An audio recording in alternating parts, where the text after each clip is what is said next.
यो सरकारले कुनै गम्भीरता देखाएन। पटक पटक उच्च तहमा उहाँको चाहिँ ओलीजी प्रधानमन्त्री भएर चाहिँ भेटघाट गर्नुभएको छ। विभिन्न तहमा कतिपटक वार्ता भइसके।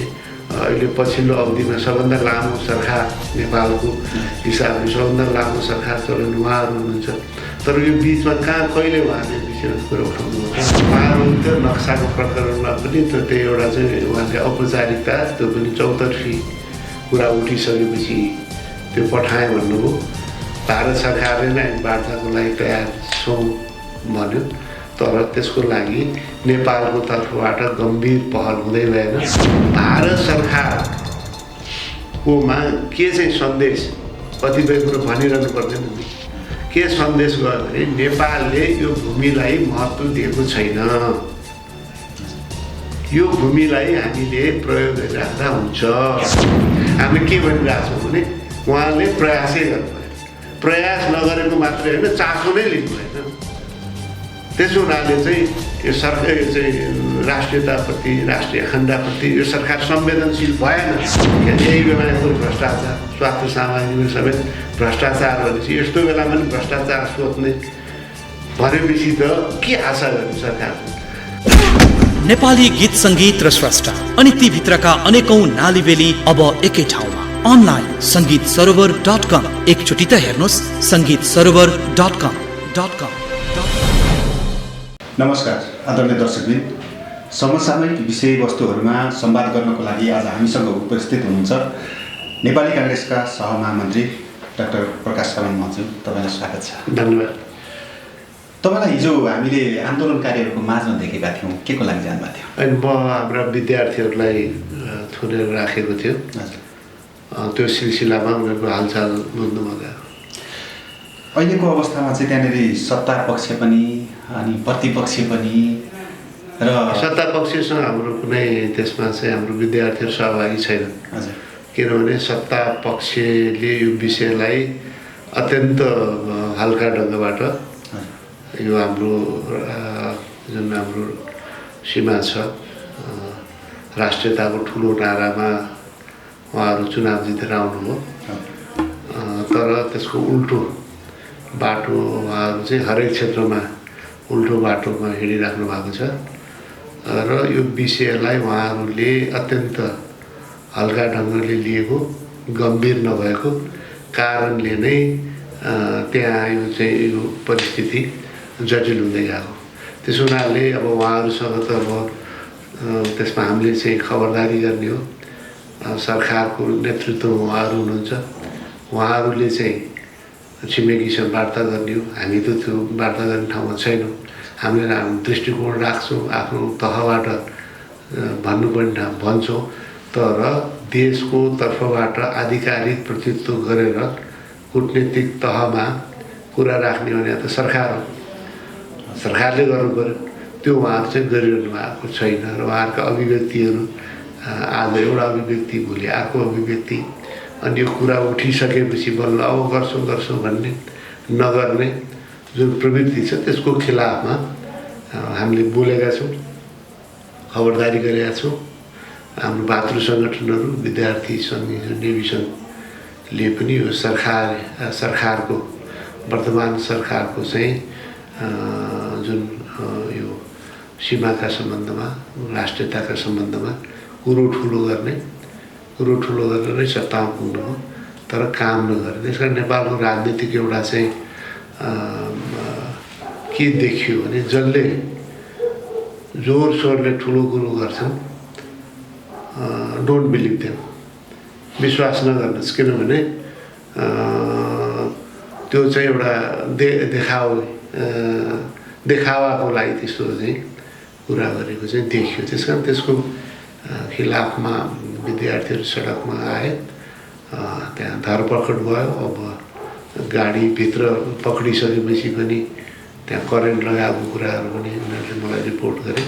त्यसै सिलसिलामा म के भइरहेका छौँ त्यहाँ त्यो पुलिसको त्यो जुन सेन्टर हो त्यहाँ गएको अहिले चाहिँ अब सरकारले पनि अब्जेक्सन नोट पठाएको भन्ने कुराहरू पनि गरिराखेको छ सरकारको प्रक्रिया। उहाँहरू त्यो नक्साको प्रकरणमा पनि त्यो एउटा चाहिँ उहाँले औपचारिकता त्यो पनि चौतर्फी कुरा उठिसकेपछि त्यो पठाएँ भन्नुभयो। भारत सरकारले नै वार्ताको लागि तयार छौँ भन्यो, तर त्यसको लागि नेपालको तर्फबाट गम्भीर पहल हुँदै भएन। अब यो त हाम्रो देशको कुरा, हाम्रो सम्पत्ति, हाम्रो सीमा, हाम्रो भूभागको कुरोमा अरूले चासो लिन्छ, अरूले गर्देला र भइहाल्ला भन्ने कि हाम्रो स्वार्थको कुरामा, हाम्रो आवश्यकताको कुरामा, स्वार्थको कुरामा त हामीले चासो लिनु पऱ्यो नि। जसलाई तिर्खा लागेको छ उसले चाहिँ पानी खान धाउँछ नि भन्छ नि। त्यस्तै गरेर चाहिँ यो चाहिँ हाम्रो सुरक्षाको विषय हो भने सबभन्दा चिन्तित हामी हुनुपर्ने होइन, त्यो जिम्मेवारी राष्ट्रको जिम्मेवारी लिएको सरकार हुनुपर्ने होइन। ऊ नै छैन भनेदेखि त अहिले जुन भारतले त्यो भूमिका लामो समयदेखि त्यो छ, त्यो स्थिति हो, नयाँ भनेको मैले होइन। तर हाम्रो विमति सरकारसँग के मानेमा हो भने यो त लागिरहनु पऱ्यो नि। यो सरकारले कुनै गम्भीरता देखाएन। पटक पटक उच्च तहमा उहाँको चाहिँ ओलीजी प्रधानमन्त्री भएर चाहिँ भेटघाट गर्नुभएको छ। विभिन्न तहमा कतिपटक वार्ता भइसके। अहिले पछिल्लो अवधिमा सबभन्दा लामो सरकार नेपालको हिसाबले सबभन्दा लामो सरकार चलाउने उहाँहरू हुनुहुन्छ। तर यो बिचमा कहाँ कहिले उहाँहरूले यो विषयमा कुरा उठाउनु भयो त? भनेपछि नेपाल गम्भीर छैन भन्ने सन्देश गयो नि। नेपालले नै खासै यो विषयलाई, यो भूभागलाई त्यति महत्त्व दिएको छैन भनेपछि उनीहरूले रणनीतिक रूपमा उहाँहरूले आवश्यकता देखिरहेको छ। भारतले चीनलाई को पनि स्वार्थ मिल्यो। भारत र चीनको बिचको एउटा व्यापारिक र अरू खाले चाहिँ नाका ओहोरदोहोरको महत्त्वपूर्ण नाका हुन सक्छ। सहज रूपमा पश्चिम जुन चाहिँ भारत सबभन्दा धेरै इकोनोमिक एक्टिभिटी हुने ठाउँमा त्यहाँबाट चाहिँ त्यो स्वार्थ मिल्यो। उनीहरू चाहिँ समझदारी गरे। त्यसै बेलामा हाम्रो नेपाली काङ्ग्रेसको प्रधानमन्त्रीले त जोरदार ढङ्गबाट उठाउनु भयो त्यो कुराहरूलाई चाहिँ के अरे प्रधानमन्त्रीसँग पनि यी कुराहरू चाहिँ राख्नुभयो। अरू तहबाट राख्यो। मै परराष्ट्र मन्त्री हुँदा हामीले चाहिँ यो सीमा समस्यालाई समाधान गर्नुपर्छ र त्यसको लागि द्विपक्षीय संयन्त्र बनेर चाँडोभन्दा चाँडो चाहिँ यो बोर्डर इस्युलाई चाहिँ टुङ्गो लगाउने भनेर हामीले त्यो कुराहरू चाहिँ द्विपक्षीय मिटिङमा राख्यौँ। भनेपछि कमसे कम हाम्रो भनाइ के हो भने आज सरकारले यी विषयलाई उठाउँदा आजै समाधान हुन्छ भन्ने कुरो छैन। हामीले पनि त्यो आशा गरेका छैनौँ। तर लागिरहनु पऱ्यो नि। लागै गर्ने हो भने यो नेपालले यो कुरा चाहिँ छोड्दैन। हामीसँग प्रमाण छ र यो कुरा चाहिँ हामी हरेक मिटिङमा एउटा एजेन्डाको विषय बनाउँछौँ। भनेदेखि उनीहरूकोमा के सन्देश जान्छ भने नेपाल गम्भीर छ, नेपालले यो विषयलाई छोड्दैन भनेपछि अनि भारत सरकारले पनि यस विषयमा पुनर्विचार गर्न सक्छ। जस्तो त्यसकारण मूलभूत रूपमा के हो भने लागै गर्नु पर्यो। यो सरकार त्यसमा पुरै चुक्यो। लागै गर्नु त कता हो कता, देखा नदेखै गरेर चाहिँ बस्यो। जस्तो तपाईँको चाहिँ नि अब नेपाली काङ्ग्रेसका सभापति सुशील कोइराला प्रधानमन्त्री हुँदा पनि यो विषय एकदम चर्चा भएकै हो। त्यति बेला पनि सडकमा टायर पनि बले, पुतला पनि जलाइएकै हो त्यो बेला पनि। अहिले पनि त्यसैको पुनरावृत्ति नै होइन। त्यस बेलामा त सरकारले गम्भीरताका साथ दियो नि। पुतला जलाएर चाहिँ प्रधानमन्त्रीले चाहिँ त्यो वार्ता गरे होइन। उहाँ चाहिँ यो गर्नुपर्छ, यो सिरियस विषय हो भनेर चाहिँ कुराकानी नै भयो। अहिले त उहाँहरू चाहिँ अब सचिव स्तरीय चाहिँ हामी नेपाल सरकारले उच्च स्तरीय उहाँले माग गरिरहनु भएको छैन। यो राजनीतिक तहबाट चाहिँ टुङ्गिने विषय हो। सचिव स्तरीय प्राविधिक तहमा चाहिँ प्राविधिक विषय अब त्यहाँ कसरी के गरे ल हेर भन्ने कुरा आउँछ। कहाँ कुन हो त त्यहाँनिर कुन ठाउँ के रहेछ त्यहाँ भन्ने कुराको लागि प्राविधिक कुरा। यो चाहिँ राजनीतिक तहमा टुङ्गिने विषय हो। तर कमसेकम हामीले त प्रयास त गरिरहेको छौँ नि। परिणाम आजै आउँछ, हिजो पनि आएन। आजै आउँछ भनेर हामीले दिएन, ओली सरकारले परिणाम दिएन भनेको छैन। हामीले के भनेका छौँ भनेदेखि यो सरकारले कोसिसै गरेन, कोसिस नगर्ने मात्रै होइन, यो विषयलाई चाहिँ प्राथमिकतामै राखेन, महत्त्व नै दिएन र त्यो सन्देश भारत सरकारलाई गयो कि नेपालले यसलाई चाहिँ खास केही छैन, तपाईँहरूले नै गरिराखे पनि केही फरक पर्दैन भने जस्तो सन्देश गयो। त्यो गलत सन्देश गएको हुनाले चाहिँ संरचना थप संरचना जुन सघन रूपमा अगाडि बढ्ने, अब त्यो नियन्त्रण त यसै पहिलेदेखि थियो, झन् त्यसमा चाहिँ सघन रूपमा प्रयोग गर्ने चाहिँ बाटोमा उहाँहरू चाहिँ जानुभयो। त्यस कारण नेपालले यसलाई गम्भीरताका साथ दिनुपर्छ र सरकारले नै कूटनीतिक पहल गर्ने जिम्मेवारी सरकारको, अर्को बाटो छैन, कूटनीतिक बाटो भन्दा अर्को बाटो छैन हाम्रो अगाडि। त्यसकारण उच्च कूटनीतिक तहमा संवाद गरेर यो कुराहरूलाई समाधान नभएसम्म राखेरै गर्नुपर्छ। जस्तो यो चर्चा भएको भोलिपल्ट परराष्ट्र मन्त्रालयबाट विज्ञप्ति जारी भएको थियो। त्यसै गरी अब हिजो मात्र पनि परराष्ट्र मन्त्रीले चाहिँ राजदूतलाई बोलाएर सोध्नुभयो, यो बारेमा चाहिँ आधिकारिक जानकारी लिनुभयो भन्ने कुरा पनि आएको छ। त्यसै गरी आज प्रधानमन्त्रीले चाहिँ फोन मार्फत वार्ता गर्ने भन्दै हुनुहुन्छ। यसलाई अब यो लकडाउनको समयमा भातृ संस्थाले सडकबाटै नारा उचाल्नु जरुरी छ र? होइन, अब यो चाहिँ नागरिकहरूले चासो र चिन्ता, सरकार चाहिँ बेखबर भएपछि सरकारले पनि कुन बेला गर्यो भनेदेखि जब चाहिँ यो विषय चाहिँ सार्वजनिक भयो, त्यसपछि चाहिँ देशमा बहस चल्यो, पार्टीहरूले चाहिँ कुराहरूलाई चाहिँ उठाए, त्यसपछि उहाँहरूले चाहिँ लाजगाल भन्छ नि, लाजगाल टार्ने हिसाबले एउटा पहिला विज्ञप्ति परराष्ट्र मन्त्रालय हामीलाई थाहै थिएन अब पहल गर्छौँ भन्ने आशयको पहिलो कुरा आयो। त्यसपछि उहाँहरूले चाहिँ संसदीय समिति संसदमा गएर होइन यो त पहिल्यैदेखि चाहिँ बाटो चाहिँ खन्न थालेको थियो, नयाँ कुरो होइन भन्नुभयो। ती चाहिँ उहाँले ढाँट्नुभयो भनेपछि झन् कुरो के उहाँहरू त थाहा रहेछ, थाहा त छँदै थियो, त्यो चाहिँ लुक्ने कुरै थिएन भने थाहा हुँदै उहाँले किन पहल गर्नुभयो भनेपछि यो चाहिँ बहसमा आइसकेपछि आलोचना भएपछि मात्रै उहाँले चाहिँ लाजगाल टार्नको लागि अब हामी चाहिँ राजदूतलाई बोलाएर कुरा गरेँ, यो गरेँ त्यो गरेँ, अब कुरा गर्छौँ। अब अहिले पनि सरकार गम्भीर छ।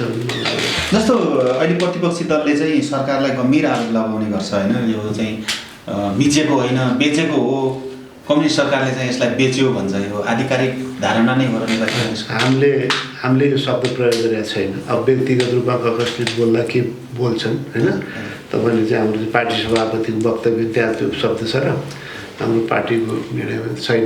तर मूल कुरो चाहिँ यो हो, मौनम स्वीकृति भन्छ नि भने जस्तो। अब यो विषयलाई उहाँहरूले त्यसमा संरचना बनाइरहनु भएको छ, नेपाल सरकारले थाहा भएर पनि केही पनि भन्दैन भनेदेखि त उनीहरूले के बुझ्छन् त, भारत सरकारले के बुझ्छन् त भन्दाखेरि बेच्ने नबेच्ने कुरा छोडिदिनुहोस् न, यो बेच्ने कुराको छैन। तपाईँले भनिरहनु भएको छ, मैले भन्नु खोजेको के हो भने भारत सरकारकोमा के चाहिँ सन्देश, कतिपय कुरो भनिरहनु पर्दैन नि, के सन्देश गयो भने नेपालले यो भूमिलाई महत्त्व दिएको छैन,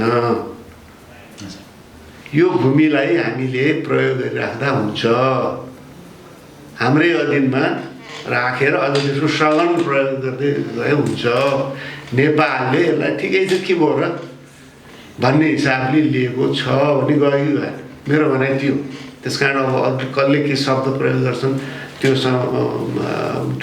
कुरो म भनिरहेको छु। मैले के भनिरहेको छु भने नेपालले यो भूमिको बारेमा धेरै चासो चिन्ता नलिएको हुनाले त्यही खाले सन्देश उतातिर गयो र उहाँलाई लाग्यो हामीले यसलाई चाहिँ अब सघन रूपमा यो नाकालाई चाहिँ प्रयोग गरिरहँदा केही फरक पर्दैन, नेपालले कुनै यसमा चाहिँ अब्जेक्सन जनाउँदैन भन्ने सन्देश गयो। जस्तो अहिले अब विश्व नै अब एउटा महामारीमा छ, एकदम कोरोना भाइरसको चपेटामा छ। यस्तो बेलामा चाहिँ सबै देशहरूको एउटै आवाज छ, यसलाई निर्मूल पारौँ जसरी पनि लागौँ भन्ने होइन। नेपाल पनि छ, अब चीन पनि छ, भारत पनि छ। यस्तो अवस्थामा मित्र राष्ट्रले चाहिँ देशको भूमि नै यही बेलामा किन मिच्यो होला? यो जमिन त उहाँको पहिल्यै छ, यो नयाँ विषय होइन। तर त्यसमा संरचना पनि उहाँहरूले बनाउँदै जानुभयो। किन बनाउँदै जानुभयो भने नेपालले धेरै चासो दिएको छ। नेपाल सरकारले अहिले ओलीजीको सरकारले खासै यसमा चाहिँ ध्यान दिएको छैन। ठिकै छ, हामीले चाहिँ यसको चाहिँ प्रयोग गर्दै जाउँ किनभने नेपालले चाहिँ एकदम विशेष रूपमा चासो चिन्ता लिएर त गर्नु हुँदैन। हाम्रो चाहिँ जमिन हो, हाम्रो प्रमाण छ, यो यसो गर्न पाउनुहुन्न भनेर भनेको भए उनीहरूले चाहिँ रिथिङ गर्थ्यो होला। होइन, अहिले चाहिँ थाँती नै राखौँ, यो चाहिँ अब छलफलबाट अब निष्कर्षण सिन्जेल चाहिँ केही नगरौँ भन्ने निष्कर्षमा पुग्थ्यो होला। नेपालले चाहिँ आँखा चिम्ल्या हुनाले मौन स्वीकृति जस्तो दिएको सन्देश त्यहाँ गयो। जस्तो छ नि, अब तपाईँको चाहिँ यो बेलामा अथवा कुनै पनि परिवेशमा अहिले पछिल्लो समय प्रतिपक्षीको भूमिका एकदम कमजोर हो भनेर आलोचना हुने गर्छ। होइन, कमजोर अब प्रबल भन्ने त अब हामी कहिले पनि अब यो कम्युनिस्ट पार्टी र हाम्रो चाहिँ कार्यशैलीमा के फरक छ भने उहाँहरू तिललाई पहाड बनाउन सक्नुहुन्छ। प्रोपोगन्डा इज पावर, उहाँहरूको पावर नै प्रोपोगन्डा। नेपाली जनताको बिचमा हामीभन्दा ठुलो राष्ट्रवादी कोही पनि छैन भने साबित त्यो प्रोपोगन्डाबाट चाहिँ उहाँले हो कि क्या अरे भनेर पार्दिनु। यस्तो बोल्छन्, यस्तो कुरा गर्छन्, तर जहाँ बोल्नु पनि त्यहाँ बोल्दैन। अब जनतातिर फर्केर म सबै चाहिँ यसको सुरक्षा गर्छु भनेर जनतालाई विश्वास दिलाएर त पुगेन। जानेर चाहिँ ती कुरा उठाउनु पर्ने हो, त्यहाँ त उहाँहरू बोल्नुहुन्न। अब जनता, नेपाली जनता सिधा छन्, सरल छन्, हो कि क्या। अब काङ्ग्रेस कस्तो पार्टी पऱ्यो भने हामी चाहिँ गर्छौँ, गरिहालेको छ, गरेपछि बुझिहाल्छन्। बढाउने चढाउने त कुरै छोड, हामीले गरेको कुरा पनि हामी चाहिँ भन्दैन। हामीले गरिहालेको छ, गरेपछि बुझिहाल्छ भन्ने पार्टी काङ्ग्रेस पऱ्यो। र अहिले पनि हामीले आफ्ना कुराहरू राखिराखेका छौँ, तर हामी उशृङ्खल भएर नचाहिँदो कुरो चाहिँ अहिले पनि हामीले भनिरहेको छौँ नि। आजै हामीले चाहिँ ओलीजीले चाहिँ यो चाहिँ तुरुन्तै फिर्ता गरिदिनु पर्थ्यो, फिर्ता गर्न सकेन, त्यस कारण यो चाहिँ सरकार खत्तम त भनिरहेको छैन। हामीले के भनिरहेको छौँ भने उहाँले प्रयासै गर्नुभयो, प्रयास नगरेको मात्रै होइन, चासो नै लिनु भएन। त्यसो हुनाले चाहिँ यो सरकार, यो चाहिँ राष्ट्रियताप्रति, राष्ट्रिय अखण्डताप्रति यो सरकार संवेदनशील भएन भन्ने कुरो। अब यो यसरी हामीले शालीन ढङ्गले तर्कपूर्ण तरिकाले आधारसहित भन्यो भने यहाँ के हुन्छ, तोडफोड, मारकाट, मारधाड, संसदमै चाहिँ त्यहाँ चाहिँ कुटाकुट गऱ्यो भने मात्रै त्यो विपक्षीको भूमिका खेले जस्तो देखिने हाम्रो चाहिँ सोच बनिसकेको छ। त्यसो हुनाले अब मान्छेलाई के लागिरहेछ भने नेपाली काङ्ग्रेसले त विपक्षीको भूमिका नै खेलेन, एकदम चाहिँ यो के अरे सडकमा निस्किँदाखेरि तोडफोड मारकाट गर्ने, संसदमा पनि तोडफोड मारकाट गर्ने, त्यस्तो गऱ्यो भने मात्रै त्यो विपक्षी भएको जस्तो देखिने। अब हामीले चाहिँ संसदीय मर्यादा, आफ्नो एक्सप्रेसनद्वारा चाहिँ आफ्नो कुरा राख्ने, जनताको बिचमा सडकमा गएर पनि शालीनतापूर्वक, शान्तिपूर्वक प्रस्तुत हुने कुरालाई कमजोरीको लिनु दुर्भाग्यपूर्ण कुरा। जस्तो यो अहिलेको महामारी होइन, महामारीको समयमा पनि अब प्रतिपक्षीले चाहिँ जनजीविकाका सवालमा एकदम कमजोर भयो, कसरी जनतामा हामीले शून्य भयो भन्ने कुराहरू पनि एकदमै होइन। अहिले नेपाली काङ्ग्रेस जति यो चाहिँ महामारीको चाहिँ सन्दर्भमा सक्रिय छ कोही छैन। हाम्रो पार्टीले जब चाहिँ सरकारले भने एक द्वार प्रणाली भनेर सबभन्दा पहिला, हामी कुनै चाहिँ धनी पार्टी होइन, हामीसँग ठुलो रकम छैन, जे थियो त्यसमा चाहिँ 50 लाख तत्कालै सरकारको चाहिँ उसमा कोषमा नेपाली काङ्ग्रेसले जम्मा गर्यो। देशभरि हाम्रो साथीभाइहरू चाहिँ उहाँहरू कतिसम्म चाहिँ यो भेदभाव गर्नुहुन्छ भने जुन चाहिँ अलिकति राहतको नाम स्थानीय सरकार कहाँबाट चाहिँ दिइन्छ, उहाँहरूको स्थानीय सरकार भएको ठाउँमा कसले हामीलाई मतदान गरेको थियो थिएन भनेर चाहिँ भेदभाव गर्ने हामीले कहिले पनि गरेन। सबै दलहरू भनेपछि यस्तो चिजमा पनि, यस्तो बेलामा पनि हामीले चाहिँ यो र त्यो भन्नुहुन्छ, हामीले कहिले पनि त्यो गरेन। तर त्यो सोच उहाँहरूमा देखियो। त्यस कारण हाम्रो साथीभाइले त, अनि हाम्रो साथीभाइले गर्यो भने तिमीहरूले कहाँ गर्न पाउँछौ, एक द्वार प्रणाली आफ्नै साधन स्रोत प्रयोग गरेर खुवाउन जाँदा पनि त्यहाँ फेरि चाहिँ छेकबाद गर्ने। त्यस कारण हाम्रो साथीभाइ चाहे चाहिँ यहाँ चाहिँ श्रमिकहरू चाहिँ केही नलागेर चाहिँ आपत्तै परेर सरकारले राहत भन्यो, मौखिक राहत केही पनि के भन्छ अब यो घरबेटीहरूलाई बालमा लिनु भनिदियो, ब्याङ्कहरूलाई चाहिँ ब्याजमा लिनु भनिदियो। अब उनीहरूले चाहिँ के छ भनेदेखि मान्छन् सरकारले भन्ने बित्तिकै सरकारले केही पनि योगदान नगर्ने, ल अनुरोध गर्दै भएन हामीले चाहिँ राहत प्याकेज भन्थ्यो। अब त्यस्तो खाले एटिट्युड चाहिँ सरकारले देखे। यही बेला यत्रो भ्रष्टाचार, स्वास्थ्य सामग्रीमा समेत भ्रष्टाचार भनेपछि यस्तो बेलामा पनि भ्रष्टाचार सोध्ने भनेपछि त के आशा गर्ने सरकारले? जबकि नेपाली काङ्ग्रेसका साथीभाइ गाउँदेखि केन्द्रसम्म हामी निरन्तर रूपमा जहाँ अप्ठ्यारो परेका छन्, दुःख पाएको छन्, हुने सक्ने आफ्नै खल्तीबाट निकालेर साथीभाइ जे जति गर्न सकिन्छ हामीले सहयोग गर्ने चाहिँ कोसिस गरेका छौँ। जस्तो अहिले नेपाली काङ्ग्रेसको सरकार भइदिएको भए यति आलोचना हुन्थेन, सीमा मिच्ने अवस्था पनि आउँथेन।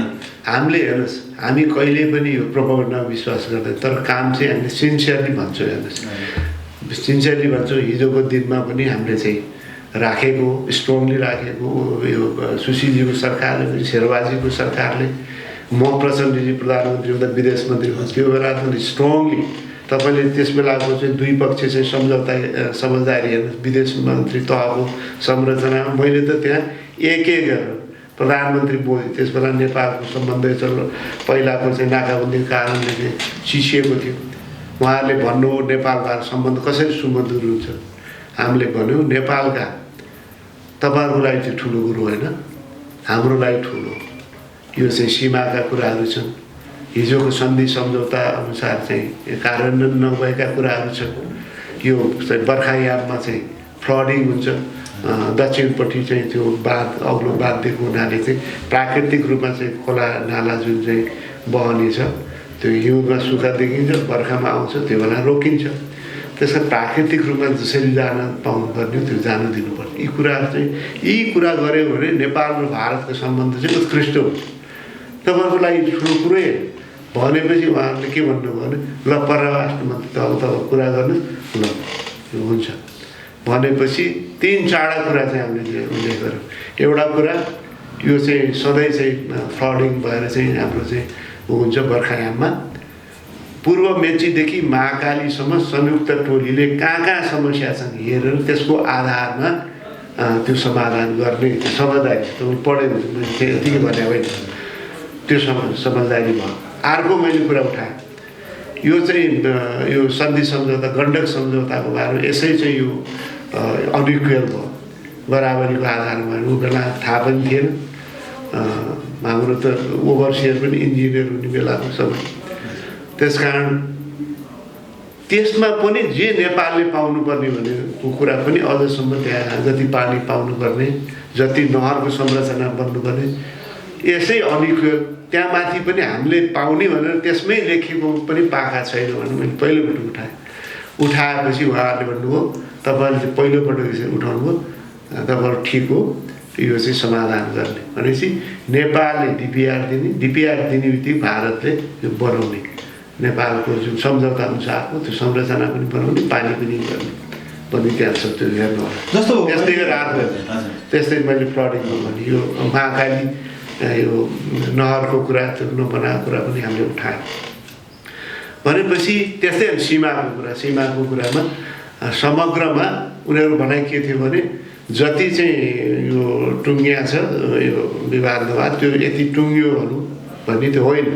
हामीले समग्रमा सबै चाहिँ नटुङ्गिएसम्म त्यो घोषणा हुनु, त्यस कारण सबै टुङ्ग्याउनुपर्छ भनेपछि त्यही किसिमको चाहिँ सहमति भएर त्यो चाहिँ कार्यदलले चाहिँ काम गर्दै जाने। अब दक्षिण सीमामा चाहिँ कति प्रगति पनि भयो, तर मूल समस्या भएको ठाउँमा त्यो चाहिँ टुङ्गेको अवस्था थिएन। छोटो समय 6 महिना 7 महिना कति होइन।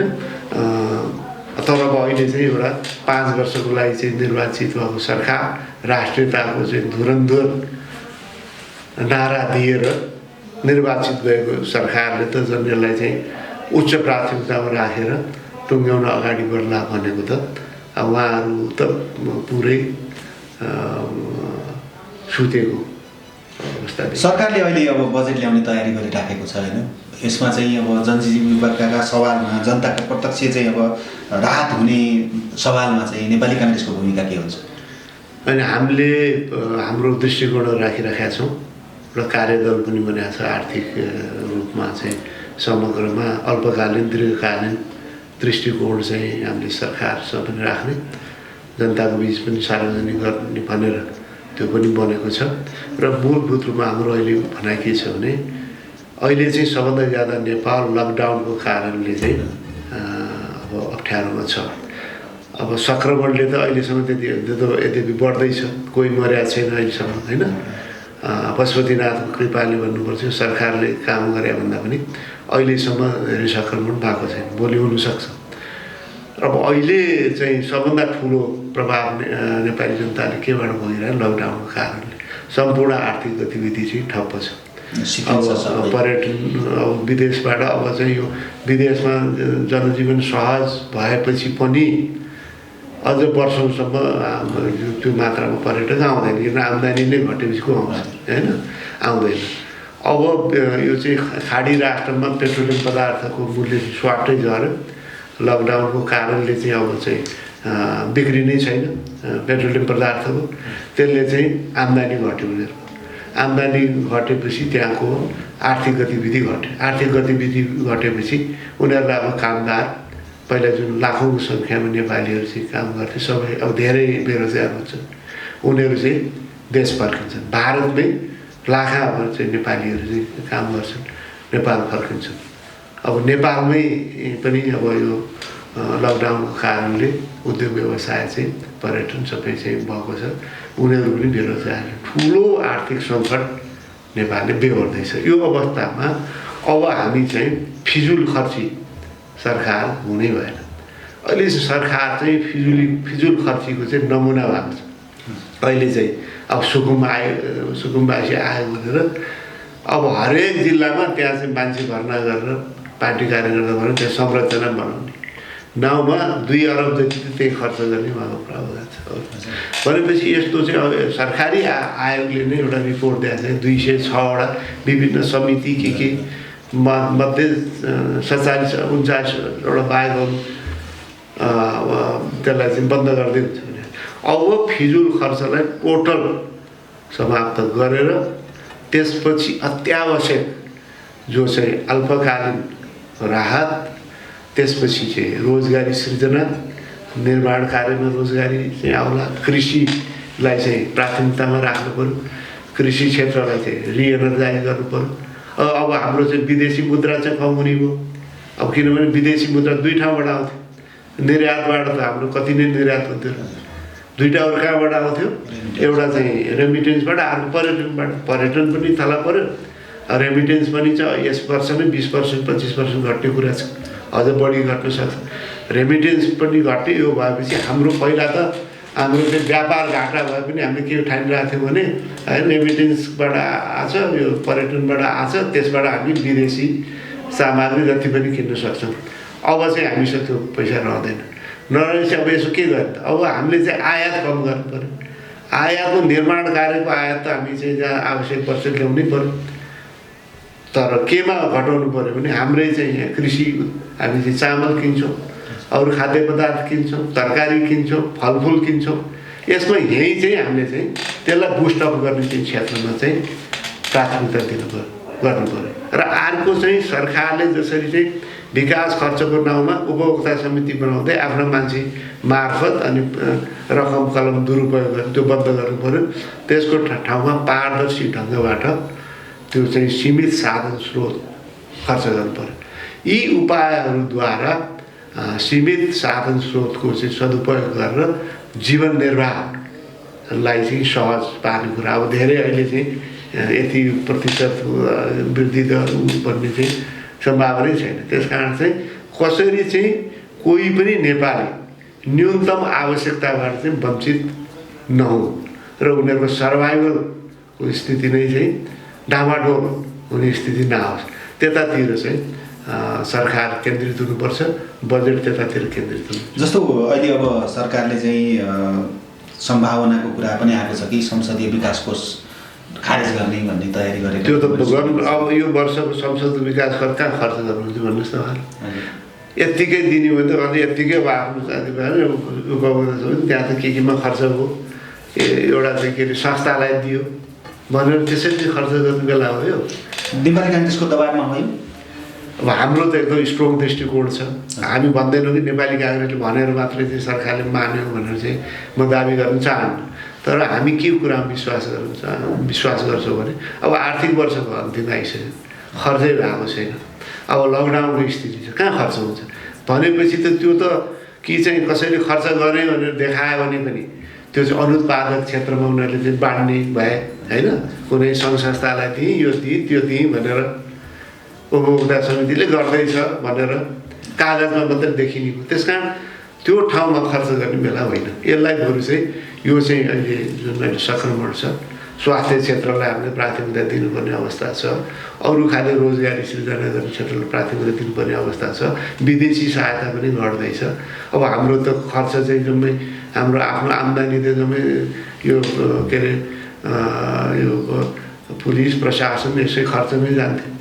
अब त्यस कारण विदेशको पैसाले हामी चाहिँ विकास गर्थ्यौँ। विदेशको पनि नआएपछि त अब जम्मै हाम्रो चाहिँ अलिकति अब आम्दानी नै राजस्व नै घट्दैछ, अब त्यस पनि त्यहीँ गएर चाहिँ विकास त ठन्डा हुन्छ।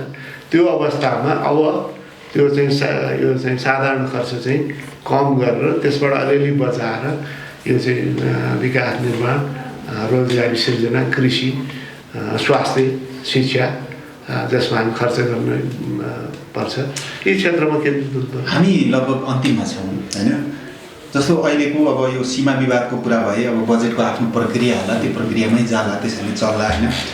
बाट चाहिँ समाधान भएको नेपाली काङ्ग्रेसले महसुस गरेन, सरकार यही अवस्थामा रह्यो भने यसलाई समाधान गर्न नेपाली काङ्ग्रेसको भूमिका के हुन्छ? अब हेर्नुहोस्, हाम्रो अब संसदको सङ्ख्या छैन। अब हामीले यो सरकार चाहिँ फेलेर हामीले त नैतिक रूपमा अब सत्तामा बस्ने औचित्य समाप्त भयो भनेर केन्द्रीय समितिले पास पनि गरेका छौँ। तर पनि समाप्त भयो भनेर हामी विकल्प दिन सक्ने अवस्था त छैन। हामी चाहिँ सङ्ख्या छैन भनेपछि विकल्प दिनुपर्ने को हो भने कम्युनिस्ट पार्टीले नै विकल्प दिनुपर्ने। तर उहाँहरूको पनि के रहेछ भनेदेखि त्यो विकल्पको खोजी आफू हुनको लागि मात्रै विकल्प, अहिले उहाँहरूको जुन चाहिँ सत्ता सङ्घर्ष चलिरहेछ इस्युमा चाहिँ उहाँले चाहिँ कहीँ पनि कसैले उठाएर देखिएन। प्रचण्डजी, माधवजी जति पनि नेतागण हुनुहुन्छ उहाँहरूले अब वामदेवजीलाई ल म यो तपाईँलाई उधारो दिइदिन्छु भनेपछि पहिले प्रधानमन्त्री भन्नुभयो, उपप्रधानमन्त्रीमा अफिस हुनु भनेपछि उहाँहरूको पनि के देखियो भने त्यो इस्युमा रहन्छ। यो सरकारले भ्रष्टाचारमा केन्द्रित भयो, लोकतान्त्रिक मूल्य र मान्यताको खिलाफमा गयो, संविधानको मूल मर्मलाई चाहिँ तेजोवध गर्यो। त्यस कारण चाहिँ ओलीजी तपाईँ चाहिँ अब छोड्नुहोस् भनेको त्यसरी उठाएको चाहिँ देखिएन। के देखियो भने होइन चाहिँ हामी हुनु पऱ्यो, हामीले चाहिँ सत्ता साझेदारी चाहिँ गर्न पाएनौँ, हामी चाहिँ उनलाई छोड्नुहोस्, अरू कारणले होइन, अरू इस्यु वाइज यो कुरा तपाईँ चाहिँ बेठिक भएको हुनाले अब तपाईँ छोड्नुहोस् भनेको अवस्था चाहिँ देखिएन। भनेपछि अब ओलीजीको विकल्पमा कम्युनिस्ट पार्टीले भित्रैबाट विकल्प राम्रो विकल्प देला भन्ने पनि अब आशा गर्ने नेपाली जनताले आशा गर्ने ठाउँ रहेन। त्यसका बावजुद हाम्रो अगाडि अहिले कि चाहिँ अब तत्काल छोडेर चुनाव गराउनु पर्यो। अब अहिले चाहिँ हाम्रो चाहिँ संसदको सङ्ख्या छैन भनिसकेपछि त हामीले त कि कम्युनिस्ट पार्टीले विकल्प दिनु पर्यो, होइन भने चुनाव नआउन्जेल त्यो समय पर्खिनु पर्यो। त्यो भन्दा अर्को विकल्प छैन। यो बेलामा हामीले विपक्षीको ठाउँबाट खबरदारी गर्ने, तपाईँ गलत ठाउँमा हुनुहुन्छ, गलत गर्दै हुनुहुन्छ, यो नगर्नुहोस्, होइन भने हामी संसदमा चाहिँ सम्पूर्ण संसदीय प्रक्रिया जे उपलब्ध छ त्यो प्रयोग गर्छौँ र सडकमा पनि आउँछौँ। हामीले पास पनि गरेका छ। हामी आवश्यक पर्यो भने लोकतन्त्रको लागि, जनजीविकाको लागि हामी चाहिँ सडकमा नै आउन तयार छौँ, आउँछौँ भनेका छौँ र हामी आउँछौँ पनि। यस्तै प्रवृत्ति सडकमा आउँदाखेरि जस्तो छ नि, अहिले सोसियल डिस्टेन्सका कुराहरू छन्, अब त्यहाँनिर भागदौड होला होइन, अब चाहिँ धरकपड होला, त्यहाँ त डिस्टेन्स त कायम हुँदैन, जोखिम झन् हुन्छ। अब अहिले त हामीले चाहिँ सामाजिक दूरी कायम गरेर अब विरोधका विभिन्न स्वरूप हुन सक्छन्, त्यसलाई प्रयोग गर्ने हो। तर अब यो चाहिँ लकडाउन पनि अब सधैँ गरिराख्ने, अब यसलाई चाहिँ राजनीतिक कवचको रूपमा मात्रै प्रयोग गर्नु त भएन। उहाँलाई चाहिँ सायद चाहिँ कम्फर्ट फिल भइरहेको अब जनता विरोधमा आउनु पाउँदैन, यो चाहिँ के छ लकडाउन छ, सङ्क्रमण छ भनेर देखाइरहने कि। अब किनभने अब उहाँ टेस्टिङ पनि गर्नुहुन्न, यो लकडाउनको समयमा त उहाँले केमा प्रयोग गर्नुपर्थ्यो भने यथेष्ट टेस्टिङ गरेर सङ्क्रमणको स्थिति के छ त्यसको लागि टेस्टिङ गर्ने हो नि। ल यहाँ चाहिँ सङ्क्रमणको स्थिति चाहिँ रहन्छ, यो ठाउँलाई खोलौँ भन्न सकिन्थ्यो। काठमाडौँमा जस्तो सङ्क्रमण खासै देखिया छैन अहिलेसम्मलाई। अब केबाट हामीले देखिया छैन भने अब भने टेस्टिङको कारणले होइन। 1-2 महिना हुँदा पनि कोही बिरामी परेर हस्पिटलमा गएको छैन नि, त्यस कारण चाहिँ कोही पनि सङ्क्रमित भएर छन् भन्ने न, त्यो आधारमा नै हामीले चाहिँ गरिरहेको छौँ। भनेपछि जहाँ सङ्क्रमित छैन भनेर टेस्टिङबाट निर्क्युल हुन्छ त्यहाँ खोल्नु पऱ्यो आर्थिक गतिविधि। यत्तिकै चाहिँ बन्द गरेर राखेर उहाँलाई राजनैतिक रूपमा सजिलो हुन्छ। अब खोल्यो भने चाहिँ सब सडकमा निस्किन्छन् भनेर मात्रै उहाँहरू चाहिँ लकडाउनलाई जारी राख्नु खोजे जस्तो देखिराखेको छ अहिले त होइन। हामीले त लकडाउन त यो चाहिँ के छ भने यथेष्ट चाहिँ स्वास्थ्य सामग्री पनि जम्मा पार्ने, टेस्टिङ पनि गर्ने, यथेष्ट स्थिति के छ भनेर पत्ता पनि लाउने भनेको भए त त्यो चाहिँ टेस्टिङलाई व्यापकता दिनुपर्ने। त्यसमा उहाँहरू गम्भीर हुनुहुन्न, सत्ता सङ्घर्षमै उहाँ चाहिँ सम्पूर्ण रूपमा केन्द्रित भएको हुनाले उहाँहरू यो विषयमा पनि गम्भीर देखिनु। लकडाउन त अहिलेको चाहिँ अब सङ्क्रमितहरूको सङ्ख्या दिनानुदिन बढिरहेको छ, आज त भत्तै बढ्यो। होइन सुन्नुहोस् न, बढ्यो त, जहाँ बढ्यो त्यहाँ लकडाउन गर्नुहोस् न, जहाँ छैन निर्गुण। जस्तो चाहिँ विभिन्न देशमा उनीहरूले के मोडल प्रयोग गरिरहेछन् भने जो चाहिँ एकदम सङ्क्रमित छ त्यसलाई पुरै कम्प्लिट लकडाउन गरिदिने, त्यहाँ कोही निस्किन नपाउने, बजारमा पनि निस्किन नपाउने, जे चाहिँ आवश्यक वस्तु त्यही पुर्याइदिने। त्यसो अरू ठाउँ जहाँ छैन, यत्रो हाम्रो पहाड हिमाल तराई चाहिँ भएको देश जहाँनिर चाहिँ सहज छ, त्यहाँ चाहिँ सङ्क्रमित छैन, त्यहाँ चाहिँ लकडाउन किन गर्ने? त्यहाँ के गर्नु पऱ्यो भने जहाँ सङ्क्रमित छ त्यहाँबाट चाहिँ सङ्क्रमित नभएको क्षेत्रमा चाहिँ कम्प्लिट त्यहाँ चाहिँ आवत जावत बन्द गर्नु पऱ्यो। त्यो मोडल हो नि, धेरै ठाउँ त्यही प्रयोग गरिरहेको छ। नत्र अब चाहिँ यही देखाएर अब फलानु ठाउँ भएको छ भनेर नभएको ठाउँ भने लकडाउन गरिराख्ने। काठमाडौँमा त झन् लकडाउन गरिराख्ने, किनभने राजनैतिक रूपमा सेन्सिटिभ छ। अब यो सरकार चाहिँ अलोकप्रिय छ, अनेक अलोकप्रिय निर्णय गरिरहेको छ, जनता सडकमा आउँछन् भनेर मात्रै लकडाउन गर्नु पनि त भएन। त्यसकारण हामी भनिरहेछौँ टेस्टिङलाई चाहिँ व्यापक रूपमा बढाउनुहोस् र कहाँ चाहिँ सङ्क्रमित छन् छैन निर्कुल गर्नुहोस्, त्यसका आधारमा चाहिँ कहाँ चाहिँ लकडाउन खुकुलो गर्ने कहाँ नगर्ने त्यो तय गर्नु भनिरहेको छौँ। उहाँहरू सुनिरहनु भएको छन्, उहाँहरू सम्पूर्ण यो समय केमा खर्च गरिरहनु भएको छ भने आफ्नो चाहिँ सत्ता जोगाउने, अर्को चाहिँ सत्ता खोज्ने। समय दिनुभयो तपाईँलाई धन्यवाद। नेपाली गीत सङ्गीत र स्रष्टा अनि ती भित्रका अनेकौं नालीबेली अब एकै ठाउँमा अनलाइन sangeetsarobar.com। एकचोटि त हेर्नुहोस् sangeetsarobar.com।